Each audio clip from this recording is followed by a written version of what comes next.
Liberty coach issues clear demand to WNBA after losing out Commissioner Cup's final spot. Ever since the Indiana Fever's game against the Connecticut Sun, the drama in the W has been brewing fiercer than ever. And why not? You know how the situation between the two teams had been, but while the game was no doubt entertaining to watch, it also highlighted key issues. Chief among them is the league's lack of transparency when it comes to player fines, an issue that's drawn concern from several coaches across the league. Until recently, Sandy Brondello of the New York Liberty had stayed silent on the matter. But following the visible bias between a flagrant 2 call and a technical foul in that game, something that prompted the league to update its flagrant 2 foul guidelines and quietly issue fines, Brondello, too, has now spoken out.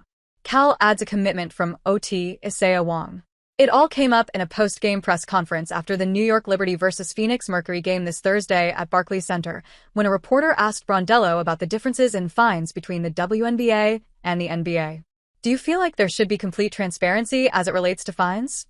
the reporter asked HC. And then, Brondello couldn't help but smile, and her answer came without hesitation. "Oh, man, you're really making me talk about and appreciate it. Yes, I think there should be. Why not?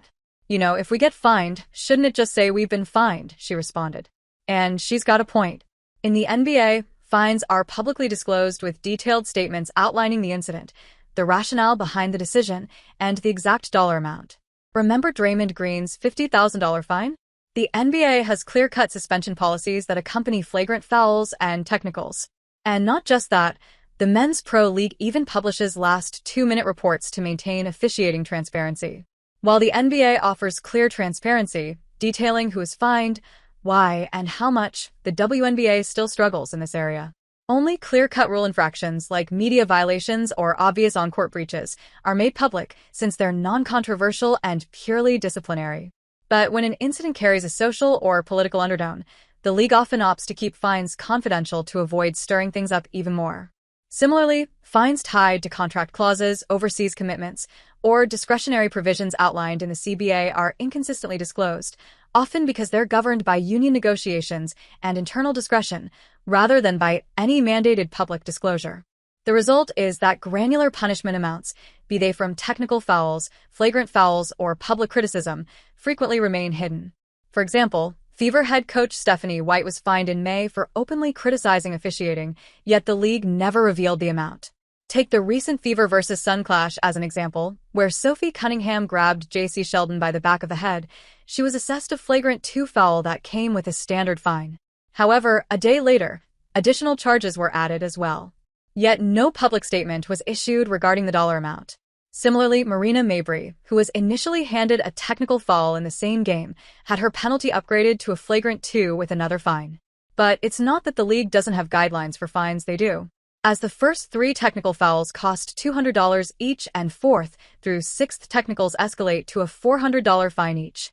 Then, upon receiving a 7th technical, a player faces both an $800 fine and a 1-game suspension.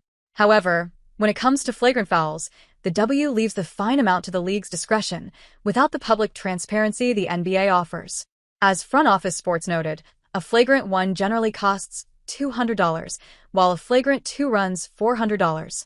Further disciplinary action can be taken when players escalate situations or fail to immediately exit the court, exactly what happened with Cunningham. This isn't a new topic within league circles. Minnesota Lynx head coach Cheryl Reeve has long championed the need for greater transparency, especially around fines and disciplinary actions.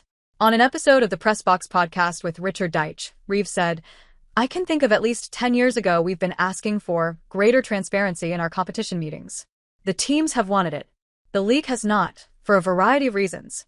If you're transparent about what the fines are, and you're fining someone $500, you're perpetuating the narrative that players aren't worth very much. We're not paying them very much." Reeve's words highlight a harsh reality. The league's hesitance to disclose fines may stem from not wanting to reinforce how low WNBA salaries still are compared to their male counterparts. A $500 fine may seem insignificant in the NBA, but in the W, it carries weight. So when Brondello echoed that sentiment and backed TH.